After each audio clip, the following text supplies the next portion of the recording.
So, in the last few months, with a reduction in COVID restrictions, many institutes have resumed their offline classes.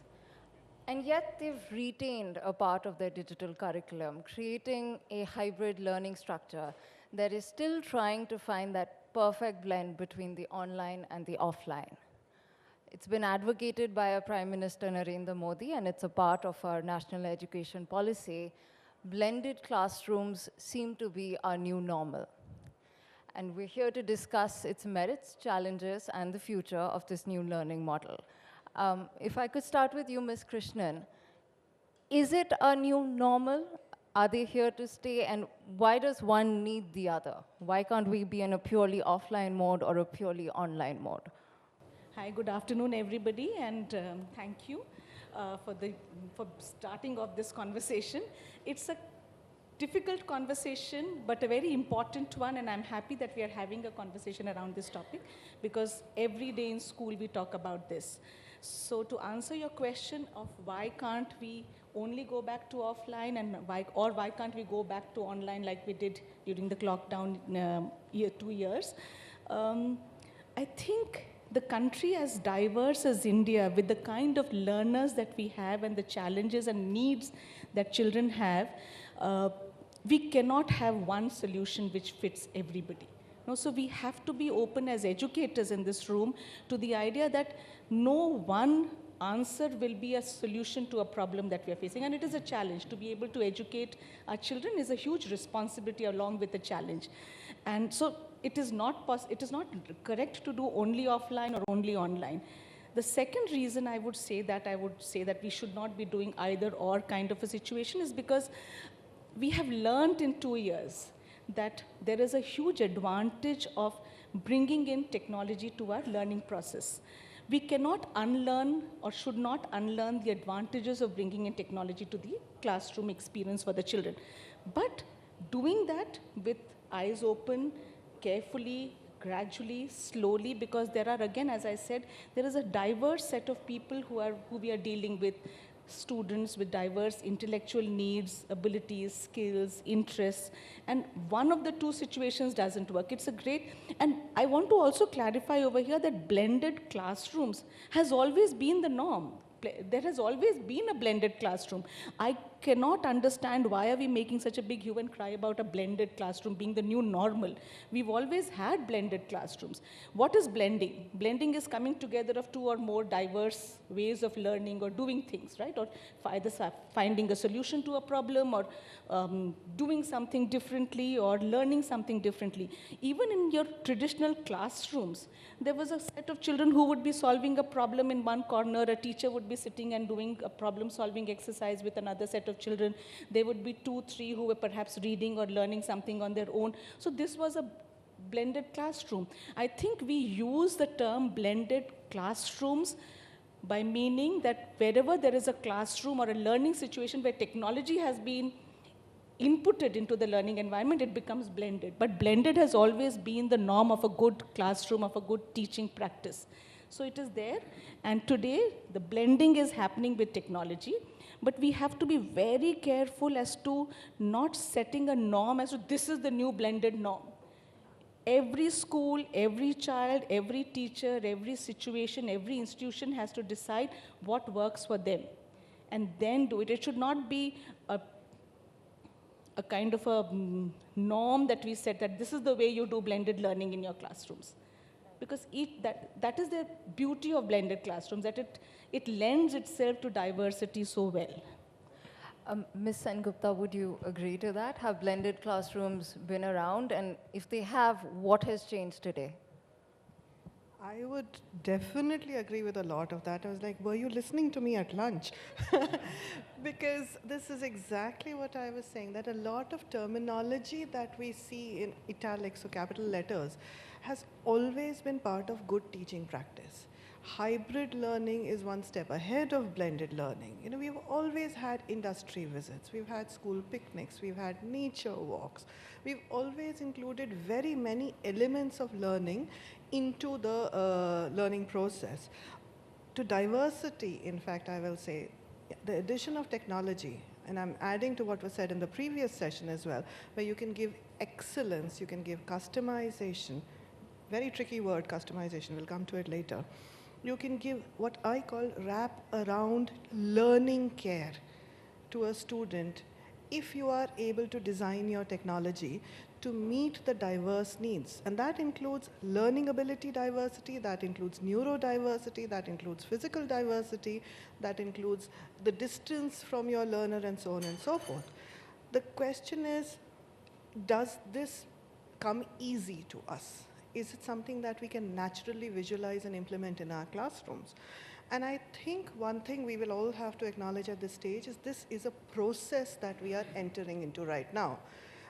So one of the things, and you may have seen that, is a framework that I tend to work with, which I call the 8-beam framework, which is a set of 8 decisions that a teacher or a school or an institution has to make, 3 of them on time. So for example, are you going to have all of your stuff synchronous or some of it asynchronous? Homework has always been asynchronous, nothing new in that, we know how to do it. But we need to ask that question consciously. What kind of a frequency and rhythm do you want to your teaching and learning? That's another of the 8 questions when you're designing a blended learning. Another set of questions is, what's the urgency? I mean, in India, especially in Delhi, our teachers respond on WhatsApp straight away. That doesn't always happen. That's an incredible example of blended learning in action, where you're addressing the beam of urgency. In terms of location, can you have a translocation lesson or a multi-location lesson or a single location lesson, right? I think we need to, as a school, and definitely as a class, by subject and hopefully in terms of with team teaching, we need to be able to consciously say, these are the 8 questions we ask ourselves. This is how we're going to support each other as a teaching team to be able to deliver this wraparound learning care for our students. Because we are sitting in a very fortunate position today. We have the capacities of online that were built per force, but we have learned new capacities. And we have the capacities of wonderful training and experience of the past, of the in IRL learning, in real life learning. Now it is the time for us to be able to blend them systematically and cognitively. I hope that answers your question a bit. Mr. Jain, Pathways has been involved with EdTech for a long while now. What has been your experience with it, and what are some of the features which are essential for the success of a blended classroom? Thank you. Well, it's always very hard to be on a panel which is just before lunch or just after the lunch. But I must say that, I'm amazed to see the attentiveness of the audience here. So thank you very much for listening to all of us. Coming to technology and blended classroom and pathways, whatever our learnings have been, I would like to first, start by saying that not now, but a little while earlier, there was always a misnomer about technology. There is a difference between IT learning and IT-enabled learning. IT education is different, and how you leverage technology for doing learning inside a classroom is very, very different. Pathways has always had focus on the latter, and that's how when we started our first campus in 2003, I think there were some case studies done on that we were the first campus in the world which had radio connectivity both internally and externally in a school campus back then, when the Wi-Fi devices didn't used to come.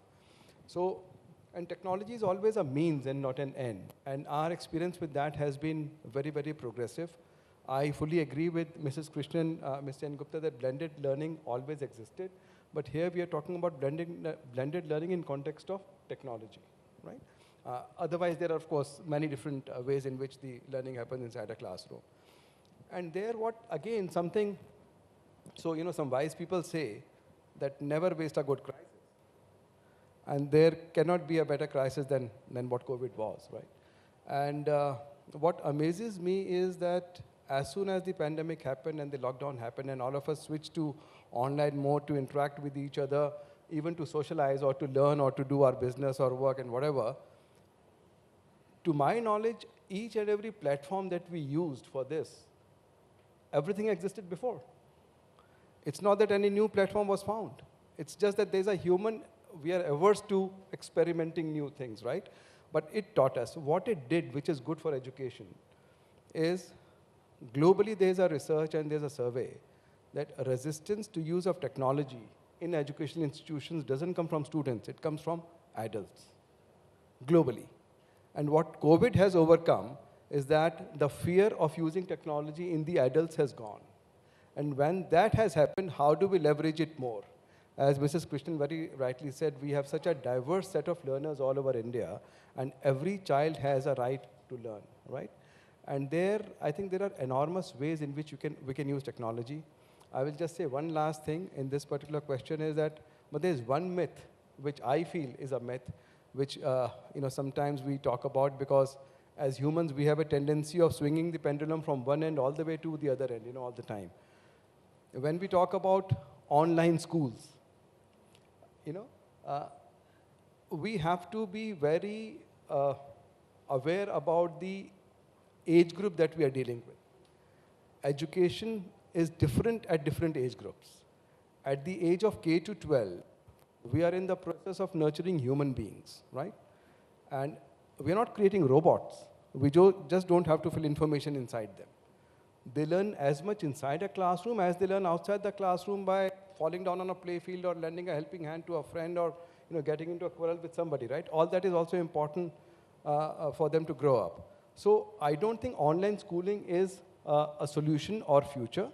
Having said that, once the normal thing which now is expected is happening, switching totally to offline will also be wasting a crisis, because end of the day, we have to prepare this generation now to get accustomed to a virtual work environment.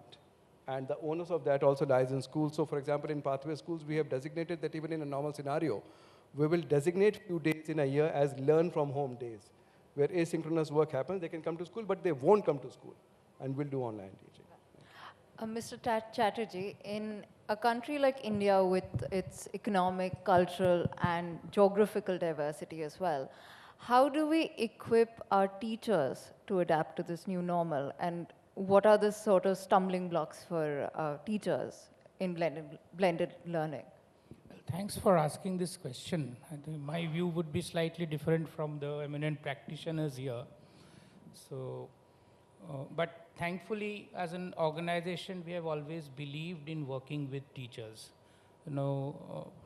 If I have to answer your question, anything which is blended, hybrid, or which, if technology is that blend, one needs to see that time on task. That's one thing which, if technology can reduce. If things, when a teacher struggles or faces in terms of setting up something or teaching something which is repetitive in nature, can that be taken care of technology? That is one area you will find faster adoption by teachers, right? The most important part is engagement in the classroom. Now, if you have the best of devices, the infrastructure, if your content is passive, and if it does not give the agency of teaching to the teacher, then again, the engagement quotient will be very, very low, and the ultimate outcome will not be met. So end of the day, that will drop out, that adoption will drop out. So when you design, you'll have to design for that, and if you design well, teachers will adopt. The third thing which comes to my mind during COVID and all that has been accelerated, of course, teachers has been pushed to use technology, and they have done a fabulous job in that. But there is a disconnect when you talk about after school learning. And due to survival, due to advertisement, due to various kind of things we were trying out, there were so many apps and EdTech and this coming into the picture, and children have used for some time, then it dropped off, you never know. But what we always realize that whatever the child is doing after school, if it is evaluated by the teachers and then recommended to the child, and if whatever she is doing after school, if it comes back to the teachers and the school in the forms of analytics and insights, then the teacher can take intelligent teaching decisions, which eventually a slightly futuristic thing would be, which will help Ms. Krishnan to take decisions, which is called adaptive sectioning. The sectioning which is not based on rigid rules, but on learning gaps, for example. If a cohort of child is deficient in certain learning aspect, then the sectioning for the day can be done through that. Everything is possible through technology. So we'll have to solve problem for the teachers and the schools at every step of the way. Ms. Sengupta, do you have anything to say? I mean, what has been the experience of teachers? Oh, sorry, Ms. Krishnan. Sorry. What has been the experience of teachers at Vasant Valley? Before I go to answer your question, I would like to make a very important point over here is that we are from the school sector, and when we talk about the previous panel were people from the industry who were talking about technology in education. But in the school sector, especially in the early years program, you have to have more of face-to-face, in-person teaching, because at that time, you are teaching basic skills to the children. You cannot teach a child gross motor skills online. You cannot teach a child how to hold a pencil or how to turn your hand to write a certain alphabet or a number online. We have done it, we've done it over the last 2 years, but it is not the same. So there are certain things and certain age groups which have to have more in-person, face-to-face learning, the pre-COVID kind of situation. As the children become older, independent learners, more responsible learners, then we can do more of the technology-driven aspect of learning over there. Your question was, how has the teacher's experience been? As I think universally all over the world we've seen, for so many years we've noticed that we all know as teachers that teaching is a very lonely profession. If you compare a teacher's job with that of a surgeon, a teacher is pretty much on her own in the classroom. And if the classroom door is shut, nobody knows what is happening between the teacher and the students. The teacher is responsible over there, so nobody watches what the teacher does in the classroom. COVID changed that. Suddenly the whole world could see what we were doing in our classrooms. Parents were sitting behind the children's screens and watching and hearing every word of what the teacher was saying to the children. So suddenly everyone realized, oh, wow, the teachers do some important work in the school. Suddenly the respect for the teacher community went up in the last 2 years because people started seeing the challenges and the effort and the kind of energy that the teachers put into that teaching that 40-minute or 50-minute slot. So as far as respect for the teaching community has happened, it has, I think, increased many times. The teachers taking to technology, as Mr. Jain said, that the aversion to technology was not from the children, but from the teachers. I think we all need to dip our hats to the teacher community in the world for the way they have used technology in the last 2 years. We had a gap of a weekend only to help move from offline to online learning, and we did it like, we all struggled, but we all taught each other to do it. So people are more open to the idea of using technology, but I want to be a word of caution for all of us over here is that we should not outsource our tech-enabled lessons to people outside. If I am a teacher and I am doing in-person classes, I should be as responsible for my child's learning even outside. So synchronous and asynchronous, both are my responsibility. And that is something that the teachers are, in short, to answer your question, the teachers have been very, very open to the idea. There is a greater desire to learn more about technology so that they can improve the learning practices in the classroom for the children. So much about going to school or a college is also about life skills. As Mr. Jain said, we're not just creating robots. How have blended classrooms impacted the mental health and well-being of students? Ms. Sengupta, could you? I just want to continue what you were saying, I think, which builds with your question. Not only have teachers have also expressed dissatisfaction. In fact, the general story we see in the media, in the press, in terms of even students who are interviewed, all the good children who are interviewed while the teacher or the parent is standing there, they've said, yes, it was good, but it wasn't that good. I think I would like to laud teachers. I would like to compliment teachers for saying it wasn't so good because they had higher standards. And they wanted to meet higher standards in a medium that they did not understand. The recognition of that gap, that self-awareness that we know we can do better, The recognition that of the effort that every teacher put in, whichever way they could, to do better, to reach out to every student, especially the ones who were lagging. Not just in terms of, I spoke of neurodiversity earlier, mental health issues. Teachers actually found it, and this was reported by parents, teachers actually put in the effort to reach every last student. In a classroom situation, firstly the door was closed, nobody knew how much effort teachers put in into that one child who they called out but the child didn't respond because he was having or she was having a bad mental health day. Here, parents were able to appreciate the effort made. It looks like a bunch of stamps on a screen, but every last child was called in at least once. Teachers put in that effort, that was appreciated. In terms of neurodiversity, and I really respect the work from home and school study from home day, because there are so many children who do so much better when they're in their own comfortable environment. Even if it's a bullying ecosystem or whether it's a wonderful school where the children feel victimhood at a certain specific age, it's part of teenage to say, nobody loves me. I mean, that's part of the growing up process. But it is very traumatic in that moment. And if you are able to shelter at home for a little part of your learning and then also have the opportunity to engage, with blending these two as part of your curriculum, you are able to actually meet the social, emotional, mental, and learning needs of so many students. Again, I think this is where we also learned a lot about the mental health of our students. Of course, the lockdown was tough on everybody. The situation exacerbated the mental health situation for many, many students. So that's the whole story as well. But those who already had conditions and found support, I think that's also a wonderful story. And the fact that we found new techniques to be able to bring into our mainstream, I think that's the wonderful story here. Right. Mr. Jain, what feedback would students have given you at Pathways about the new model of learning? You know, if we talk about students and embracing or adapting to digital, you know, we all need to, there's something very unique in today's classrooms, right? In 2022, and probably it will go on for another couple of years, that all the learners in schools are the ones who were born in 21st century.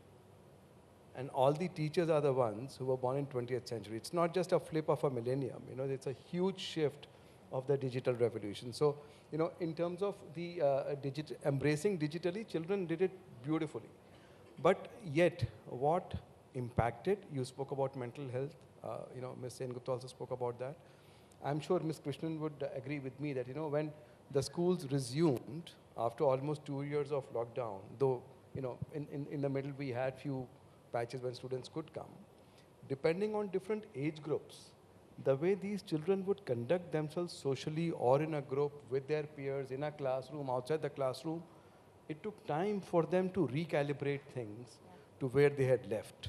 Because just imagine, and you know, within our families also, we have different kinds of families. Some families were a little more overprotective. Some families were open of, you know, still meeting and having guests over or going to somebody else's place. So it was a different thing that happened. But yes, there was an impact on the mental, social aspect of children. And that's where I think the schools play their role when these children return back, working with the parents to get them back to the normal. You mentioned parents. That was actually going to be my next question. What can parents learn in order to support their children in this new environment? I mean, there's so much of the digital learning happens at home. What do families need to know today in order for blended classrooms to be successful? We need to, the parents need to be trusting of the school. So there has to be stronger relational trust between the school and the family for the child to move forward and leap forward actually. So that trust they saw during the online classroom. All these days, as I mentioned earlier, a teacher's role was confined to the classroom. The parent didn't know what was happening. Now parents come and say, my God, that child in that class, or my child is such a pest. You know, so they realized how difficult it is for teachers to navigate through a lesson, because children can be very demanding, and they had to teach a lot of things to their children in the last 2 years. So there's a lot of respect.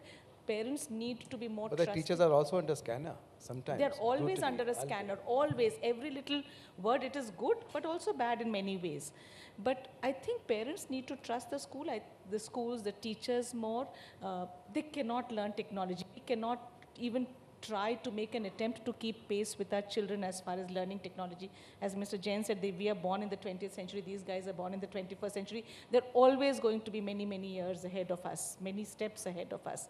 I think basically trust in the school systems and things will happen. Also, you know, the taboo associated with emotional trauma or the fact that there is anxiety in a child's life, that needs to go away. We, I think, have become more open to talking about our own anxieties. The fact that my child is not emotionally doing so good now, that needs to go, has gone away to some extent. But we are all talking about big cities like Delhi, Bombay, you know, in a hotel like Oberoi Hotel, but the smaller towns, the tier 3 towns in our country, the villages of our country, children have gone through their own challenges, and those challenges need to be put on the table and discussed and not pushed under the carpet by parents. Because there was a time when the whole focus was on learning, on academic learning. There are so many other aspects of a child's life, especially in the early years, that we as representatives of schools, I know Mr. Chatterjee doesn't represent a school, but the rest of us as representatives of school, that is perhaps more important than academic learning. Because learning kahin na kahin se ho jayegi, but you have to be a strong, stable, balanced, mature child, happy person to go out and do various things. So parents need to trust the school. I think relational trust is very important. Right. Mr. Chatterjee, learning is also about having fun. When it comes to digital platforms, what are some of the new age interactive features that we have today which would help teachers make their classrooms more fun and interactive and engaging? Well, there is a challenge.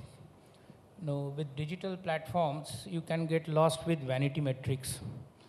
You keep engaging with your platform, but you may not learn anything, right? So that's a very fine balance. That's a very, very intricate instructional design, which goes into, if you gamify, you need to gamify with a purpose. And if you have to create interactives and give it as a tool to teachers to teach, either online or offline in your classroom, there has to be some defined back of your mind learning outcomes and competencies mapped. We found that gamification, interactivity, these things always work, but we'll have to be a little careful about how we use it and use it judiciously. Of course, people love to test themselves. So you'll find a kind of unnatural biasness towards, test prep.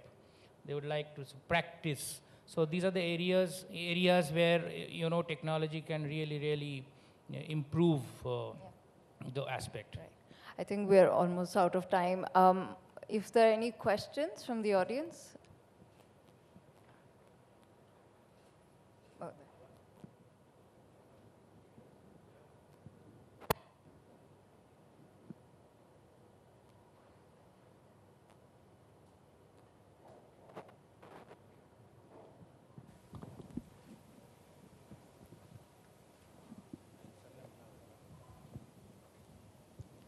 Hello everyone, my name is Sarah and I'm a mother of a 6-year-old ASD kid. Most of people are not aware about the ASD, autism. My son is under spectrum, he is on a mild side. मेरा struggle उसकी education को लेकर के ये है, I'm so sorry मेरी heartbeat बहुत तेज हो जाती है whenever जब भी ये topic आता है मेरे लिए ये बहुत emotionally बहुत difficult होता है. मैंने बहुत सारे schools को visit किया. The top schools, our own schools. My husband is a serving officer. I'm a proud naval wife. देश के लिए सेवा करते हैं, लेकिन जब हमारे बच्चों की बात आती है, तो मुझे ज़्यादातर स्कूल से यही सुनने को मिला, no ma'am, your child doesn't fit हमारे स्कूल के स्टैंडर्ड्स को आपका बच्चा मैच नहीं करता है. हम बात करते हैं इंक्लूसिव सेटअप की, हम बात करते हैं इंक्लूसिव सोसाइटी की, सेंसिटाइजेशन की. अब मेरा बच्चा स्कूल में जा रहा है और मुझे सुनने को मिलता है कि मैम हमने आपके बच्चे को अलाउ किया है क्लास में बैठना, isn't it enough for you? So मेरा बीइंग अ पेरेंट ये सवाल है कि हम सिर्फ ये क्यों कहते हैं कि your child is under spectrum, या तो बच्चा स्पेशल स्कूल में जाएगा, and I know my child is not a material of a school, special school, because वहाँ पे हमारे पास में सीवियर केसेस भी होते हैं. My child is on a mild side, हमें ये चीज़ भी समझना होगा. He understand almost everything, but there are some issues with the child. Jin issues को हम आसानी से environment में, जैसा सर आपने कहा था कि बच्चे फील्ड में भी बहुत कुछ सीखते हैं, मेरा बच्चा उन बच्चों में से जो फील्ड में ज़्यादा सीखता है, जो practical, because he have very strong visuals, उसको हम विजुअली कोई चीज़ दिखाते हैं तो वो बहुत जल्दी उस चीज़ को पिकअप करता है. And I am a very proud mother that he is learning about the aeroplanes at the age of 6. My बच्चा is able to bake a cake. He is very much independent. अगर वो घर पे अकेला है तो खुद से सर्वाइव कर सकता है. लेकिन when it comes to his education, तो उसकी टीचर कहती हैं कि आपका बेटा तो मैंगो को ग्रीन कलर करता है, मैंगो तो येलो होता है. सो एजुकेशन सिस्टम में मैं बीइंग अ पेरेंट ये पॉइंट रखना चाहती हूँ कि हमारे बच्चों के लिए, मुझे आप लोग मानेंगे नहीं, मुझे इस चीज़ को लेकर के स्कूल में बुलाया गया. Yes. Ma'am, if I may, Yes. ma'am, if I may respond, you know, I think we have understood you. Yes. And I think I must thank you for bringing this topic up. Thank you so much, sir. You know, to tell you honestly, you know, in this country, unless Amir Khan did that movie, Tare Zameen Par, people, including schools and several educators, weren't even aware about mild learning disorders like dyslexia, dysgraphia, or borderline autism, and things like that, right? And so he did a great service to this nation by doing that movie Tare Zameen Par, right? If I talk about our schools, you know, our first school came up in 2003. That was much before the movie came. And from day one, we have a department which has been renamed twice. It started as a special education needs department, where we have special educators, but we know what our limitations are. So up to a particular level, we take students and we blend them, not blend them, blend is a wrong word. They sit in the same classroom and their next peer doesn't know or is not aware. Everybody is normal, everybody is known by the first name. And they're not prepared for NIOS, they're prepared for the mainstream education. That's what we try to do. And you know, if offline, if you ever go, there have been, in the last 20 years, we have got so many success stories of children even having been mainstreamed, taken out of that support. We rebranded special education needs to additional learning support now. And the reason for that is, you don't have to brand a child. The child, आपने जैसे बताया कि वो field में इस तरह की सब तरह की चीजें करते. These children have so much other talents in other areas. They just need a different way of learning. Nothing more than that. That's biological. And we've got so many world leaders. Even Abraham Lincoln had, mild learning disability, right? And he became such a big one. Thanks for bringing this topic up. And there are schools which are working. Vasant Valley has a very strong section for that. Yes, some other schools also have sections for that. This was a conversation we were having over lunch because some people asked me about a special education section. And I only want to say that all of us sitting in this room, each and every human being sitting in this room has special needs. Some of them are visible, some of them are not visible, some of them have been labeled by people, some of them have not been labeled by people. But there is not one human being in this room who does not have special needs. And these special needs, and sometimes it is called the disability spread. क्योंकि अब उसको mild autism है, autism spectrum disorder में ASD में आता है, तो उसको वो डिसेबिलिटी स्प्रेड से वो उसकी और कोई भी क्वालिटीज़ उनकी टीचर नहीं देख पा रही है. The point that you are trying to make over here is we need to educate our society. We need huge investment in teacher training, in teacher education. Teacher education is so important. Without empowered teachers, we cannot have a sensitive society, sensitive schools, and a sensitive nation. To make our nation sensitive, we need, other day we hear newspaper articles about somebody with special needs who's not allowed to board an airplane. To make our nation sensitive, we need to begin with huge investment in teacher. And I hope COVID has taught us, all of us, and people outside, that teachers are very powerful in bringing about this change. So please come to become teachers and invest more in teacher education. The country should invest more in teacher education. There is so much to say, and I'm sorry you had to go through this experience, and I empathize with you, and we hear you, but everyone in this room has special needs. Most of them undiagnosed, unrecognized, unlabeled, but we all have special needs over here. I think there's one more question. Being a parent, I know it's not easy for you, but being from inclusive society and inclusive schools, what I will, being in inclusive education for years after years, what I feel that if you come to a person like me, or maybe person like who have been with us, or maybe who have been with the people who are so inclusive, in that way, who provide inclusive education, you should empower yourself, first of all. Do not feel, don't feel sympathy for yourself first. Empower yourself, train yourself, fight for your child's right. And as per new NP, as per RPWD, your child has got every right. You can provide a shadow teacher with him if a school needs, because sometimes children with autism spectrum disorder, they have such behaviors. And we do ask for shadow teachers, but at the same time, we look at their strengths first and then weak areas. So please empower yourself and fight for your child. You will get it. I'm so sorry, we're out of time. I will just take a minute. I just want to add on to what Sarah said, because I am mother of a special child, and as well as a school leader. So, and that too, a government organization. So since morning, what we have been hearing is majorly from the private sector. So I say that for special children, certainly as a parent, if I have had the acceptance, and since on the grounds of the government organization, where we hardly choose our children, where the private sectors do have some limitations, I had my own experience. So I say that at this juncture, I have played a role that being a school leader, I can simply take on the guardianship of 10 more.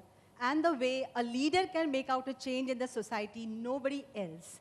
Forgetting about anything the gains, but certainly what my conscience is being satisfied that the way people help my child, the same way I should extend the same hand to many more.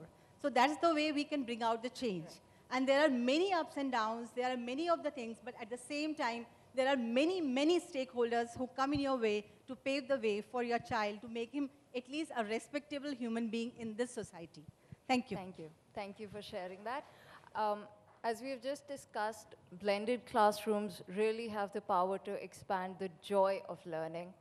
On the one hand, students love the convenience and interactivity of the digital world, and yet getting to know your teachers, standing outside an examination hall, going through crib sheets, or just walking down the hall with a friend is also so essential to the educational experience. Finding, or at least trying to find, that equilibrium between the offline and the online. And that point could be different for different institutes, but it is where the future of our classrooms lie. Thank you all for your time.